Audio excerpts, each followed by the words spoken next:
नमस्कार, मैं दीपक कुमार आप सभी का स्वागत करता हूं दादा डायलॉग में। दोस्तों, 23 जून 2023 को बिहार की राजधानी पटना में तमाम मोदी विरोधी दलों का बैठक होने वाला है। जिस बैठक में ये मोदी विरोधी दल 2024 के लोकसभा चुनाव में नरेंद्र मोदी और भारतीय जनता पार्टी के खिलाफ अपना चुनावी रणनीति तैयार करेंगे, उस पर चर्चा करेंगे। पर उस बैठक से पहले कांग्रेस पार्टी के सामने तमाम क्षेत्रीय दलों का शर्तों के रूप में जो चुनौती आ रही है, उस चुनौती से कांग्रेस पार्टी कैसे निपटेगा। और जिस तरह का चुनौती है, इन चुनौतियों को देखकर अब तो कांग्रेस पार्टी के वरिष्ठ नेता भी अब यह मानने लगे हैं कि ये जो क्षेत्रीय दल विपक्षी एकता का जो दिखावा कर रहा है, विपक्षी एकता के नाम पे जो शर्त लगा रहा है कांग्रेस पार्टी के सामने, उनका मंशा ऐसा दिख रहा है कि विपक्षी एकता से कहीं ज्यादा यह नरेंद्र मोदी के कांग्रेस मुक्त भारत के संकल्प को पूरा करने के तरफ बढ़ रहा है। जी हां, दरअसल नरेंद्र मोदी जी ने कांग्रेस मुक्त भारत का एक चुनावी नारा दिया था। उन चुनावी नारा को अब ये क्षेत्रीय दल आत्मसात कर लिए हैं और ये चाहते हैं कि अब ये क्षेत्रीय दल भी चाहते हैं कि कांग्रेस मुक्त भारत ही हमारे हित में भी अच्छी है। यही सोचकर शायद कांग्रेस पार्टी के सामने इस विपक्षी एकता की बैठक से पहले इस तरह की शर्तें लगा रहा है। जी हां, इनके शर्तों को देखकर कांग्रेस के वरिष्ठ नेता आचार्य प्रमोद कृष्णम, जो कि प्रियंका कांग्रेस के खेमे का नेता माने जाते हैं, वो क्या कह रहे हैं। दरअसल वो कह रहे हैं कि एपी यानी कि आम आदमी पार्टी कहते हैं कि दिल्ली और पंजाब छोड़ दो, अखिलेश यादव कहते हैं कि यूपी छोड़ दो, ममता बनर्जी चाहती है बंगाल छोड़ दो, केसीआर चाहते हैं तेलंगाना छोड़ दो, जगन मोहन रेड्डी चाहते हैं कि आंध्र प्रदेश छोड़ दो, एमके स्टालिन चाहते हैं कि तमिलनाडु छोड़ दो, शरद पवार किसी दिन शरद पवार भी है ना बोल दे कि महाराष्ट्र छोड़ दो। ये विपक्षी एकता या कांग्रेस मुक्त भारत का नूतन स्वरूप है। जी हां, और इन्हीं के इस बयान के बाद अब एक चर्चा शुरू हो गई इस देश में कि क्या वाकई देश का क्षेत्रीय दल भारतीय जनता पार्टी और नरेंद्र मोदी के कांग्रेस मुक्त भारत के संकल्प को पूरा करने के लिए संकल्पित है। जी हां, दरअसल जिस तरह से 23 जून को बिहार की राजधानी पटना में इन तमाम दलों की बैठक है, उस बैठक से पहले दिल्ली सरकार के मंत्री सौरभ भारद्वाज ने जिस तरह से प्रेस कॉन्फ्रेंस करके यह कहा कि अगर कांग्रेस पार्टी दिल्ली और पंजाब में 2024 का लोकसभा चुनाव न लड़े तो हम भी राजस्थान और मध्य प्रदेश में विधानसभा के चुनाव नहीं लड़ेंगे, या लोकसभा के चुनाव भी मान लीजिए नहीं लड़ेंगे। दरअसल और इसी तरह से उत्तर प्रदेश के पूर्व मुख्यमंत्री और विपक्ष के नेता अखिलेश यादव भी कह चुका है कि इस बार वह लोकसभा के चुनाव में पूरे उत्तर प्रदेश के 80 सीटों पे अपना उम्मीदवार उतारेगा। यानी कि अखिलेश यादव भी उत्तर प्रदेश में किसी भी दूसरे दलों को कोई सीट देने की स्थिति में नहीं है, या तो कहिए वो कोई सीट देने के लिए तैयार नहीं है। वो नहीं चाहते कि किसी दल को उत्तर प्रदेश में घुसने दिया जाए, खास करके कांग्रेस को। इन सभी नेताओं का ये सीधा सीधा मैसेज कांग्रेस को ये सब के सब कहना चाह रहे हैं कि कांग्रेस पार्टी ऐसे भी प्रदेश के 9 राज्यों के क्षेत्रीय दलों जहां जिनकी सरकार है या सरकार ना भी है, उन सभी नेताओं ने कांग्रेस पार्टी से कहा है कि आपको इन राज्यों को छोड़कर बाकी देश के हिस्सों में चुनाव लड़ना चाहिए जहां पे आपका सीधा मुकाबला भारतीय जनता पार्टी से है। और अगर कांग्रेस पार्टी इन तमाम क्षेत्रीय दलों के इस शर्त को मान लेती है तो कांग्रेस पार्टी को 325 लोकसभा की सीटों की कुर्बानी देनी पड़ेगी। ममता बनर्जी भी कह चुकी है कि अगर कांग्रेस को राष्ट्रीय स्तर पे हमसे सहयोग चाहिए तो कांग्रेस पार्टी पश्चिम बंगाल में चुनाव न लड़े, और दूसरी बात वो सीपीआईएम या सीपीआई का समर्थन भी ना करे। और अगर ममता बनर्जी के शर्त को अगर कांग्रेस मानती है और पश्चिम बंगाल में चुनाव न लड़ती है और सीपीआईएम या सीपीआई का समर्थन ना करती है, तो कल होके केरल में सीपीआईएम का जो सरकार है जिसका मुख्यमंत्री पी विजयन है, उनका भी तो मांग होगा कि केरल में भी कांग्रेस पार्टी चुनाव न लड़े। तो इस तरह के अगर एक राज्य के या किसी एक क्षेत्रीय दल के शर्त को अगर कांग्रेस मान लेती है, तो फिर तो जितने भी देश में जितने भी राज्य हैं जहां जहां क्षेत्रीय दलों का कब्जा है, उन सभी राज्यों के क्षेत्रीय दल कांग्रेस पार्टी से इसी तरह का मांग करेगा।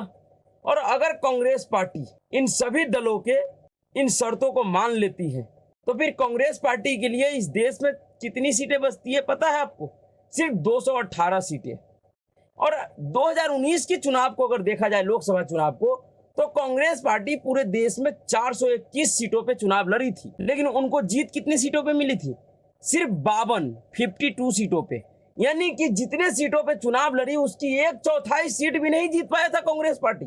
तो उस हिसाब से अगर देखा जाए तो अगर इन क्षेत्रीय छत्रपों के शर्तों को अगर मान लेती है कांग्रेस पार्टी और सिर्फ 218 सीटों पे चुनाव लड़ती है तो फिर कांग्रेस पार्टी कितने सीटें जीतेंगी? 2019 के लोकसभा चुनाव के अगर आंकड़ों को देखकर बात किया जाए तो सिर्फ और सिर्फ 22 से 25 सीट कांग्रेस पार्टी जीत सकती है। और अगर 22 से 25 सीट कांग्रेस जीतती भी है तो क्या वो भारतीय जनता पार्टी या नरेंद्र मोदी को रोक पाएगी? जिस पार्टी का 52 सीट जीतने के बाद देश के संसद में विपक्षी पार्टी का हैसियत नहीं है, वो अगर 25 सीट जीत लेती है तो फिर उनकी हैसियत क्या रह जाएगी देश की राजनीति में?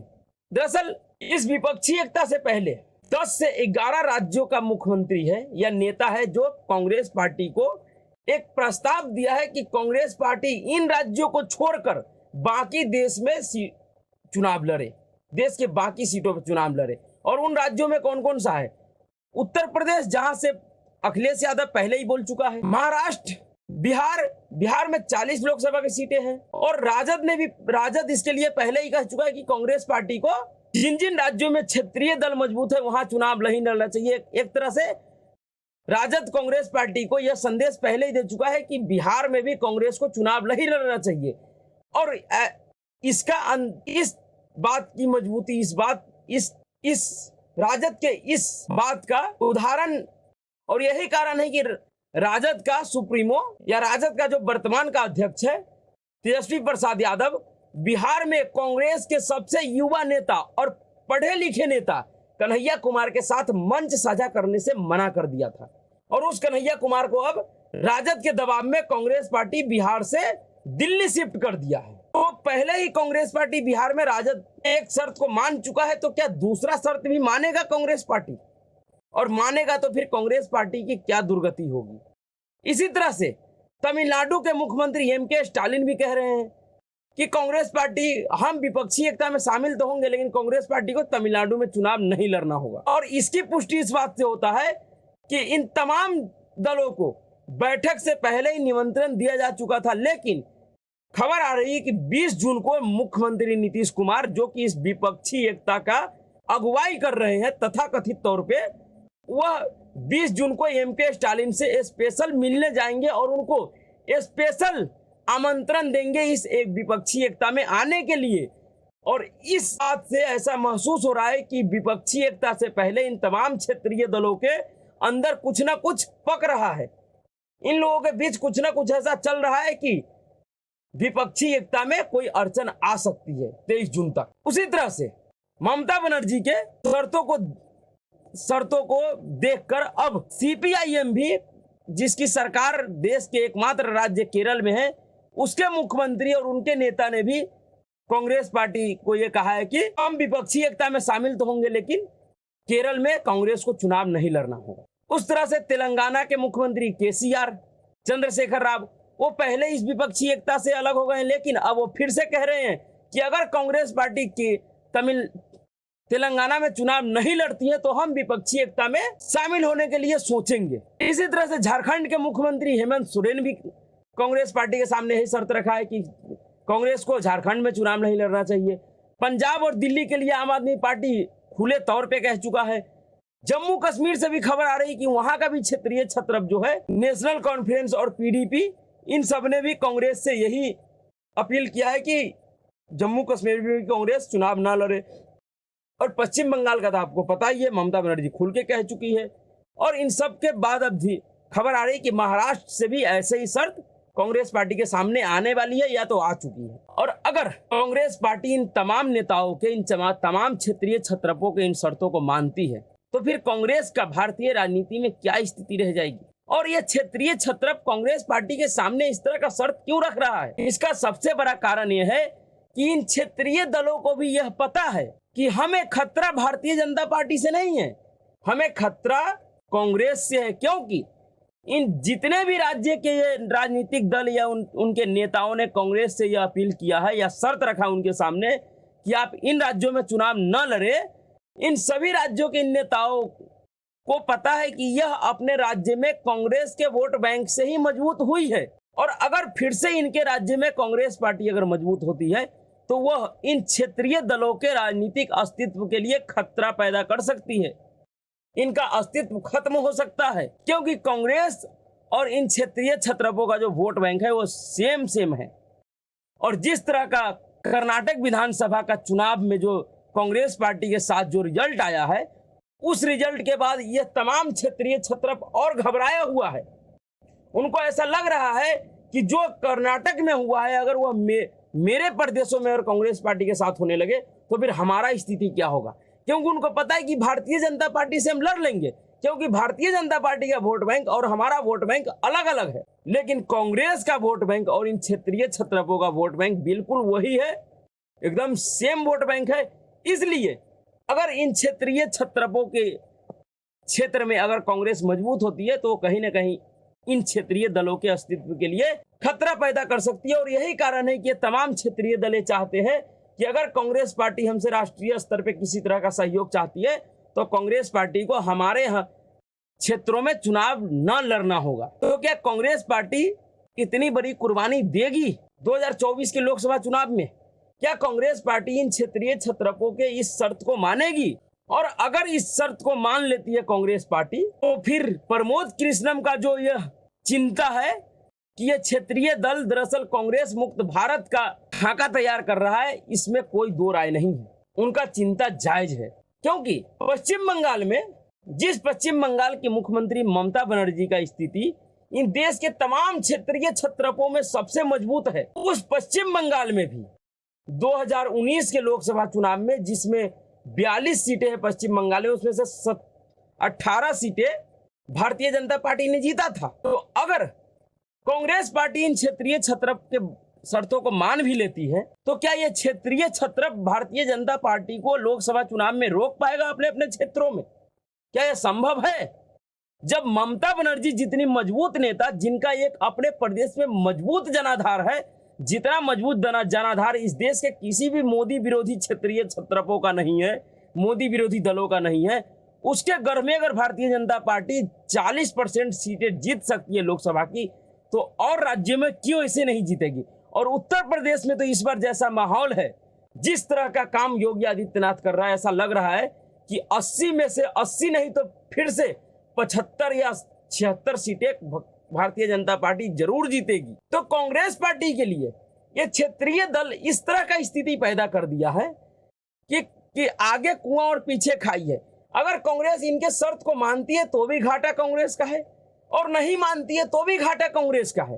दोनों ही स्थिति में घाटा कांग्रेस पार्टी का ही होना है। तो क्या वाकई 2024 की लोकसभा चुनाव में इस देश को कांग्रेस मुक्त देश बनने का मौका मिलेगा? और अगर ऐसा होता है तो ये दुर्भाग्यपूर्ण होगा भारत की राजनीति के लिए, क्योंकि देश में विपक्ष का भी होना बहुत जरूरी है। लेकिन जिस तरह का सहमत का खेल कांग्रेस पार्टी के साथ क्षेत्रीय दल खेल रही है, और जिस तरह का सहमत का खेल कांग्रेस पार्टी इन क्षेत्रीय दलों के साथ खेल रहा है, उससे यही लग रहा है कि 2024 के लोकसभा चुनाव में कांग्रेस पार्टी समेत इन तमाम क्षेत्रीय दलों की राजनीतिक दुर्गति बहुत ही बुरी होने वाली है, और फिर से भारतीय जनता पार्टी अपने मकसद में कामयाब होगी। तो अब ये सारा का सारा मामला आके अटकता है कांग्रेस पार्टी के ऊपर। कांग्रेस पार्टी इन क्षेत्रीय छत्रपों के इस शर्त को मानती है या नहीं मानती है? कैसे इन क्षेत्रीय छत्रपों के इस चक्रव्यूह को कांग्रेस पार्टी तोड़ेगी? कैसे इन क्षेत्रीय छत्रपों के इन शर्तों से निपटेगी? क्या तैयारी है कांग्रेस पार्टी का? यह सारा का सारा जिम्मेवारी अब कांग्रेस पार्टी के ऊपर है। तो देखना यह है कि 23 तारीख के विपक्षी एकता में क्या होता है। क्या यह विपक्षी बैठक के बाद विपक्षी एकता आगे बढ़ेगी या उससे पहले ही खत्म हो जाएगी? जिस तरह की शर्तें हैं इन लोगों का, उसको देखते हुए तो ऐसा लग रहा है कि ये विपक्षी एकता सिर्फ एक ड्रामा बन के रह जाएगी। 23 तारीख की बैठक आते आते या 23 तारीख की बैठक के बाद ये पूरी तरह से बिखर जाएगी। हर एक दल अपने अपने क्षेत्र की राजनीति के लिए अकेला चलने के राह पे ही रहेगी और यही उन क्षेत्रीय दलों के लिए फायदेमंद भी है। तो अभी के लिए इतना ही। अगर आपको वीडियो अच्छा लगा तो वीडियो को लाइक कीजिए, शेयर कीजिए और चैनल को सब्सक्राइब कीजिए। नमस्कार।